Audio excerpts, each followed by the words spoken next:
clerk and recorder Broerman. We better see a video. And we're gonna.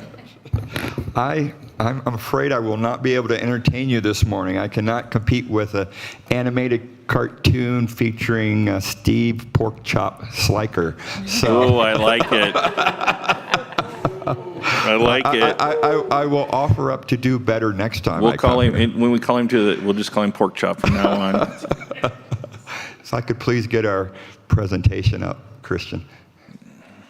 I'm here today, thank you, Mr. Chair, County Commissioners. I'm here to give you an update on some of the bills that we are tracking and the impact it will have on our citizens and the way we do elections. A couple bills that we have been tracking and testifying on is, first up, Senate Bill 202, which would be the expansion of voting rights for voters with disability. The Clerk and Recorder's Office has been a leader in the country. In fact, we have 2 national awards about our reach out to the disability community and with respect to the Independence Center, which is a few blocks from here. We testified in favor of this bill. It was passed out at State Affairs Committee. It would expand the options that disabled voters, especially in the area of vision.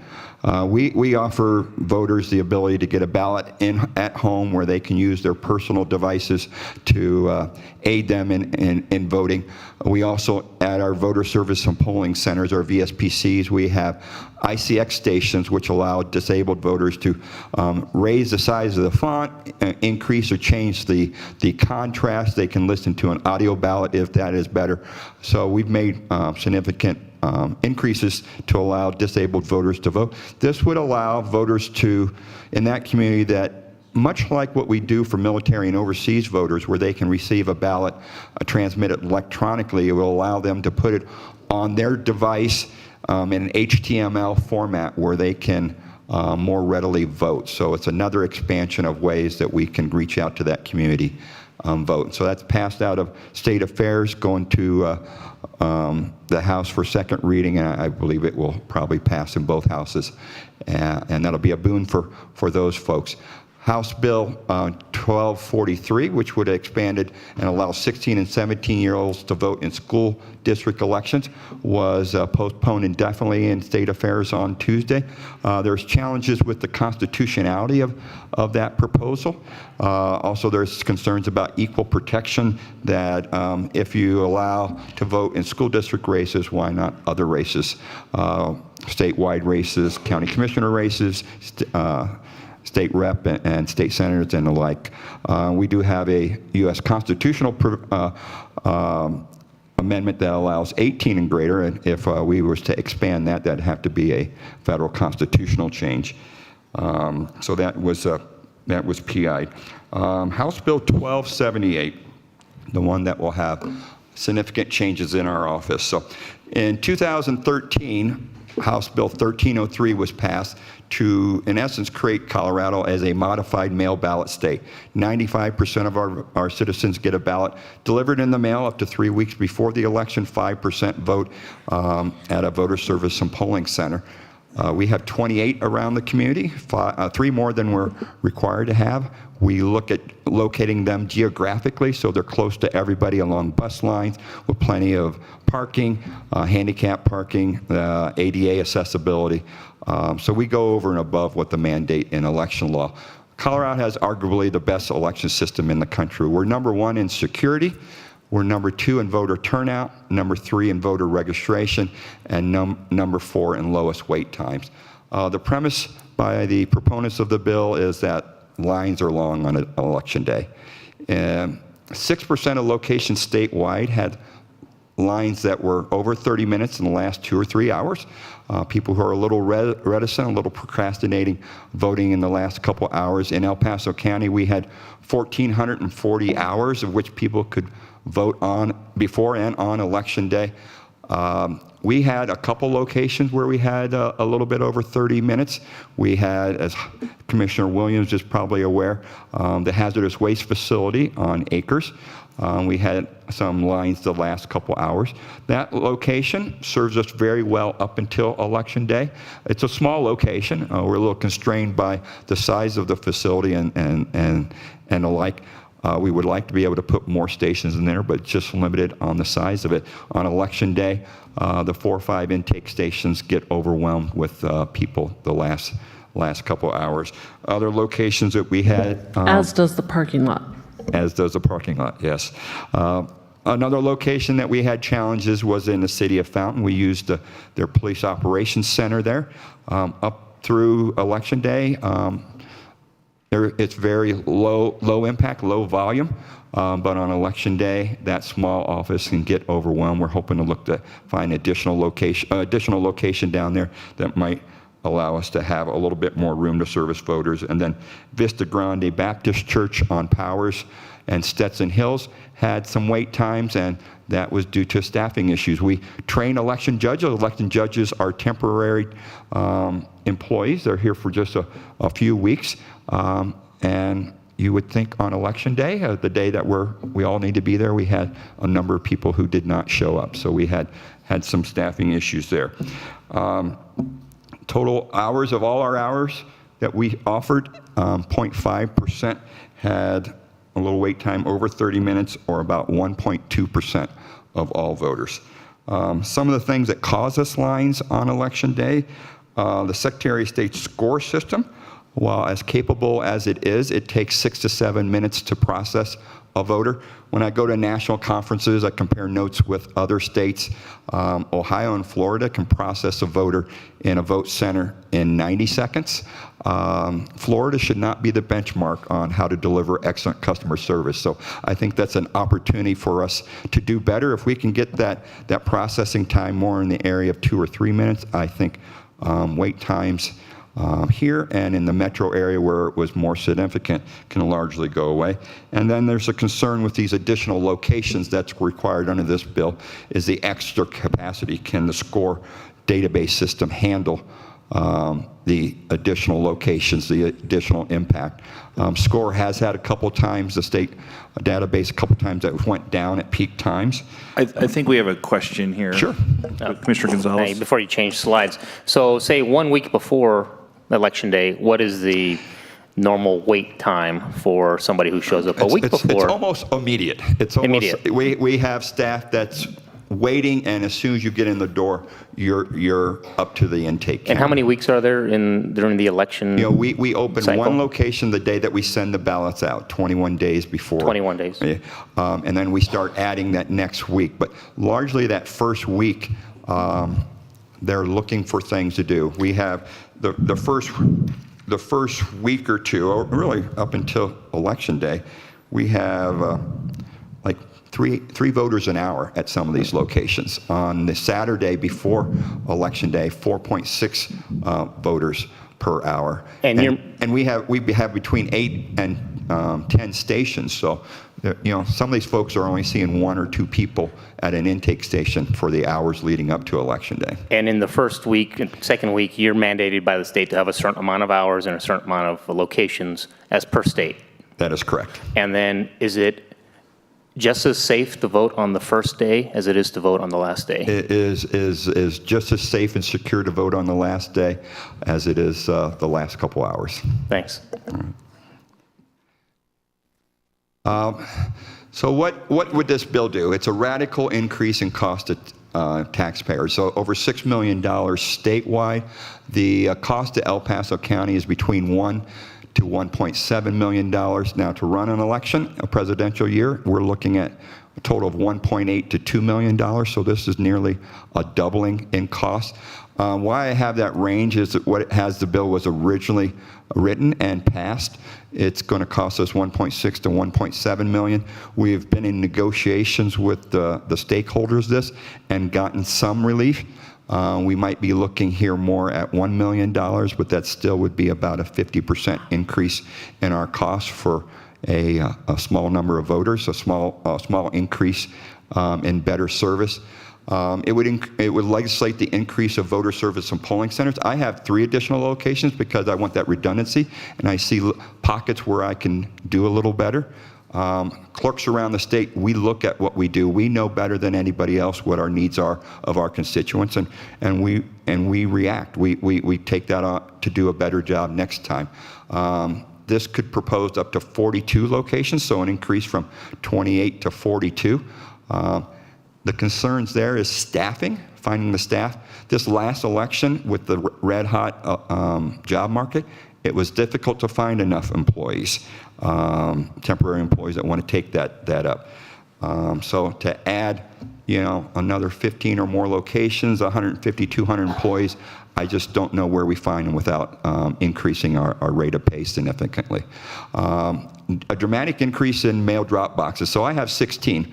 My staff looks at me when I say, hey, I like to add a couple more every year because there's the logistics with that, having runners go out and pick those ballots up. This would mandate I could have as many as 52 locations from 16. The challenges there is finding locations, getting permission from locations to put them, entering into an intergovernmental agreement that will allow us to have that box there. We need power because we have to have lighting to make it secure for people to drop off 24/7. We have to have electrical hookups to be able to have a camera on that, so we make sure that that site is secure and we don't have ballot harvesting or any other tomfoolery going on at those drop boxes.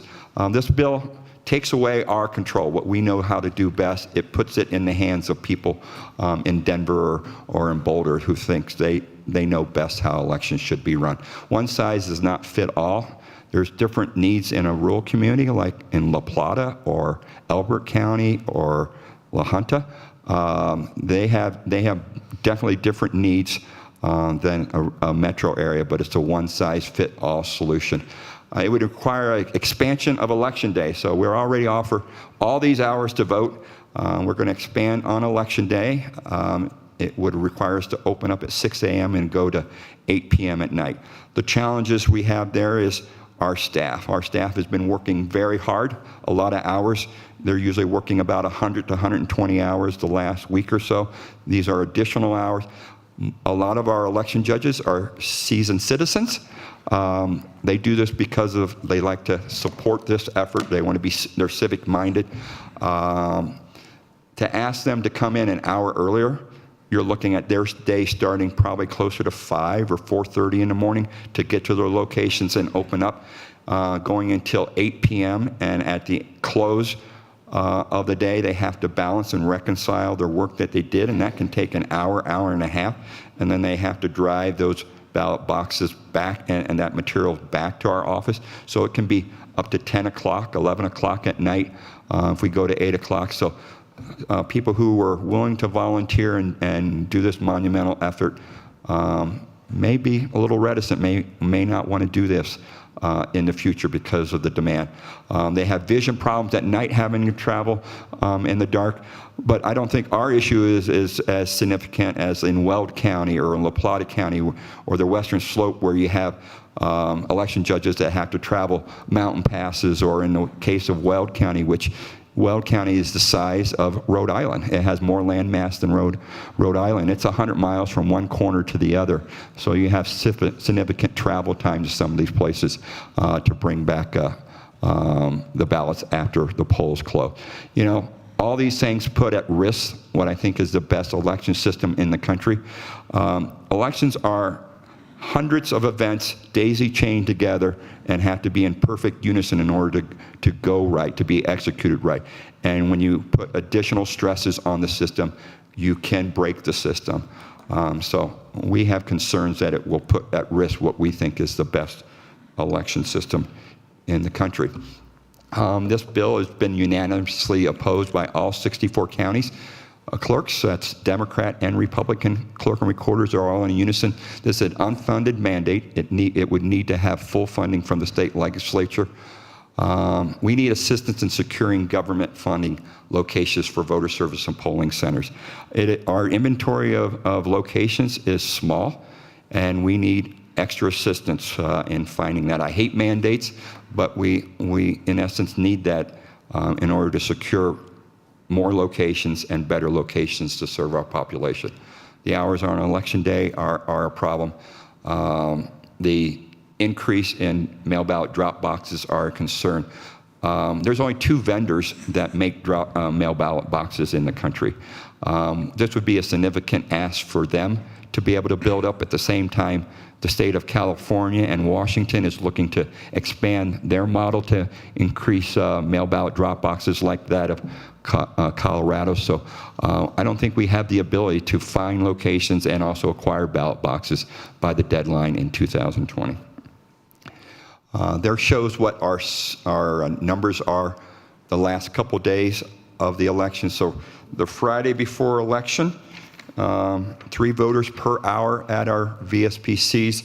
The Saturday, 4.6 voters per hour, and then on election day we have 24 voters per hour.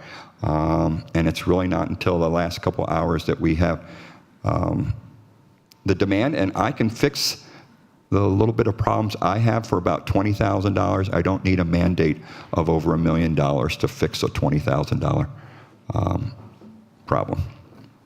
So with that, I will take any questions. Yep. Commissioner Vanderwerf. Thank you, Mr. Chair.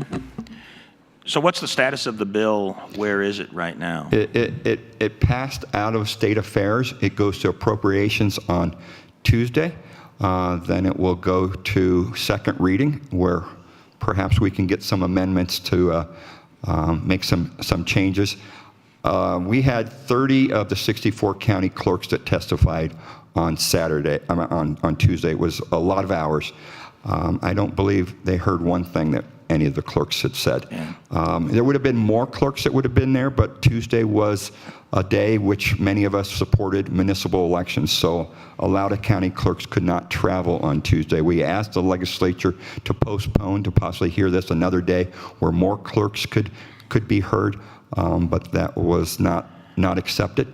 If I could get your assistance to help persuade some of our legislators to perhaps do a letter, I would greatly appreciate that. I think I would be happy to do that. You know, one of the problems I think I see with 1278, they're trying to legislate a design instead of legislate a requirement. If they were saying something like, we don't like the fact that some polling stations, the last few hours of a vote process, have a 30-minute wait time, they could say to the clerk and recorders, we want you to design your own system that doesn't deliver 30-minute wait times or doesn't deliver 20-minute wait times, and then let you figure out how to solve that problem. In that regard, if they were to do it that way, there probably wouldn't even need to be a fiscal note on this thing, because they could allow the clerk and recorder offices to figure out how to do that design. So this just seems like they're designing your system for you, and I'm not sure that's an appropriate thing for a legislature to do. I also noticed there wasn't anything in there about the Colorado score system to speed up. So you're talking about a processing time of 6 to 7 minutes per voter, where there are other states that do better than that. I mean, score, I don't know that much about score. Mm-hmm. Maybe it's doing an excellent process about maintaining data integrity and doing some other great things for us. But they should maybe be working on something the state actually does have control of, to help the clerk and recorder offices be more efficient in their consumption of labor resources. Because I think if that processing were to be down to 3 minutes or 2 minutes or something, that would free up volunteers. I'm assuming that would free up volunteers to do other things. So, you know, I'm happy to help out. All right, appreciate it. Yeah. I wholeheartedly agree. Yeah, thank you. Commissioner Williams. Did our Secretary of State sit through all of the testimony? I couldn't hear you say it again. Did the Secretary of State sit through all the testimony? She was briefly there for a few minutes and then left for the day. Okay, so this is an effort by a Secretary of State who does not know what the hell she's doing, period. And she's very partisan, and this is another effort by the Democrats at the state to take many things and just say the counties have to pay. So the sheriff is going to have a new jail because they're going to take a $13 million transfer from the state over a period of 5 years down to the counties. The Secretary of State wants to take this and put it on the counties because she thinks our voter turnout is too low. Okay. And And then we also have the family bill, which is going to cost us over $1 million here at the county, and that's just after we worked so hard to get money to put into our roads. That's all coming out of roads, and you know, it's just uncalled for in my mind. And I don't like to get partisan, and I don't like to call people names, but frankly, they're just clueless when you have 64 county clerks standing up there and saying, we do not need this, we cannot enforce it, we do not have the money, and every single state representative from one party votes yes on the bill, and they schedule the election or the testimony just like they did for the family bill on a day that people can't get up to Denver. You know that they really don't care what we think. So I definitely would support, you know, seeing a letter against this. I don't know what good it will do us, but yes, we will. Well said. Commissioner Williams, clerk and recorders are hardworking people. We are public servants that want to do best for our citizens. We are problem solvers. Point us out a problem, and we'll tackle it with gusto. What I do every day is manage lines. It's in the motor vehicle office, and every day I'm adjusting our workflow, our volume of staffing to get the best results possible for the money that we spend. We are problem solvers. We can tackle this. We can get better. We got better from 2016 in the presidential election, which was the first time that we ran out of 1303, and we'll get even better next cycle.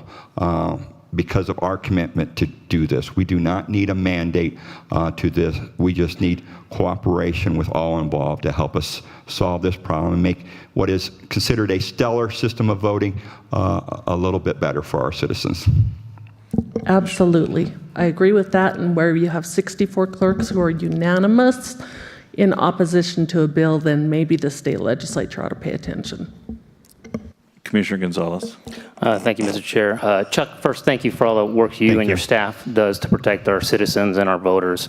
You know, I rarely speak on politics from the dais. It's not what I do, but this is a bill that will not demonstrate an improvement to the voting process. It is a bill, in my mind, whose purpose is political posturing and purely for the optics of some politicians. And it punishes the counties with unfunded mandates. We have a great secure system that provides just and fair and safe opportunity for voters under the current system. I support our electorate's right to fair and secure elections and will always support to protect them. But this bill doesn't help them. It's unanimously opposed by all the county clerks. That means something, and so you can sign me on to anything that you would like for us to do on your behalf in fighting this, because this is just one of those posturing bills that we should not have to see come down to our electorate. Thanks. So let me get this straight. This is it's about like a $1.2 million unfunded mandate for El Paso County. Is that right? It's, you know, we are negotiating with them to try and get relief on the number of locations, the number of drop boxes. You know, there's capital equipment costs the first year that's going to run, depending on what gets amended. But as it's written right now, it'll be 1.6, 1.7. We had discussions with stakeholders yesterday. It might be closer to $1 million for El Paso County, but still a significant increase. This does not include the annual cost every election. So the increase of $1 million or more is the capital equipment that I'm going to have to secure by 2020. The ongoing cost is going to be anywhere from $90,000 to $150,000 for the additional staff and locations. So this is over $1 million for us, and it's to process a very small number of ballots at the very end of the ballot cycle. So I can't remember how many hours you said that we are in that voting, that you are eligible to vote. It's thousands of 1,400. 1,400 hours, and so we have 1,400 hours where citizens can vote, and because we want to help them in the last 2 hours. So 1,400 hours that you can vote, but because the Democrats in the state legislature want them to help in those last 2 hours, they're going to mandate that counties spend an extra $1 million to accommodate that need and request. Correct. And they're going to do it in every county, counties where, as everybody else has said here, where the clerk and recorders are Democrats and where the clerk and recorders are Republicans. Correct. Yeah, I have to echo my colleagues who, I don't know that I can say it better, but I'm going to say it as well. It is just unconscionable to me as somebody who spent 6 years in that chamber to see the arrogance of what is happening there today. It is unbelievable that we schedule hearings at times when the governor has declared the state a natural disaster area and said stay off the roads, but come and testify on this legislation, according to Senate Democrats.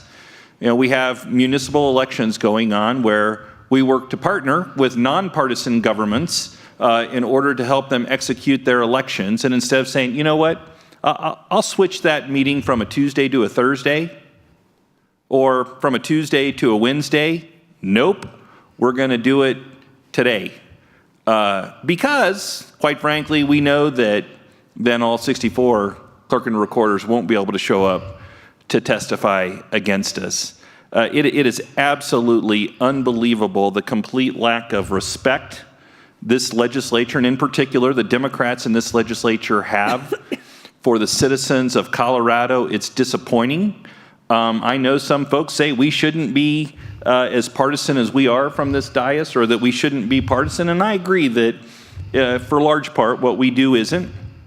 Roads and bridges shouldn't be partisan, but when Democrats in Denver take $1 million away from us, they make the road issue a partisan issue, because now we don't have $1 million to put towards roads and bridges. You know, we're all elected in partisan political elections. And I'll tell you what, if the Democrats in Denver aren't going to stand up for the citizens of Colorado, and in particular, in my case, the citizens of El Paso County, by golly, I'm going to use my partisanship to make sure they have a voice, to make sure the citizens of El Paso County have a voice in Denver. I appreciate all my colleagues doing that as well. And certainly anything at all you need from us to affect change in this piece of legislation, we're there for you. Thank you very much. I appreciate Chairman Waller. We at this time, we will fight vigorously for the best interests of our citizens in doing the best possible job we can do with the money that we are given to do this. We can always do a little bit better, and we will. But once a bill is passed, once something is decided, clerk and recorders, myself, we work vigorously to execute that law and perform to the dictates of that. So I want you to know, while we will vigorously oppose and try and make this bill better, so it's better for our citizens, at the end of the day, we are committed to the law and following the law, and we'll exercise it to our best ability. Sure. Commissioner Vanderwerf. Thank you, Mr. Chair. So for this bill, I mean, it's just completely unnecessary to spend this money. It's a waste of taxpayers' money when we could solve these problems locally. But I want to just make sure I understand something about whether this is actually going to come down to us as an unfunded mandate, or if they are in fact working on a fiscal note to pay for it. Now, either way, whether we have to pay for it locally or whether they're going to pay for it out of state funds, it's still a waste of money. But where are they on that fiscal note? Well, they have indicated that they will work to try through appropriations to get money. I hear there might be a portion of the $6 million, but we really need all $6 million funded. It's not conscionable for us to be able to even fund $3 million of it or $2 million of it. Agreed. Well, and they're not going to fund the ongoing costs of it. No matter how you slice this banana, no matter what they put into it, there are going to be unfunded mandates for county government moving forward. And you know, as everybody here knows, we have a limited number of dollars, and if we are mandated by state law to put more money into elections, that means that's less money for roads and bridges, or perhaps for the jail that we need to build. One final question. Who's the bill sponsor? Representative Luntine and Senator Fenberg. I'm sorry, say that again, Representative? Luntine out of Denver. Luntine? Yes, and Representative State Senator Fenberg out of Boulder. Okay, so anybody who's listening, watching today, please call. You can look it up on the Colorado General Assembly website. Please call those representatives, or the representative and the senator, to let them know that we're not going to have this, not in Colorado. Thank you very much. Thank you. Any other elected officials in the audience that would like to speak on an issue? All right, seeing none. Item number 6. Item number 6, community service organization reports. Do we have any community service organization reports?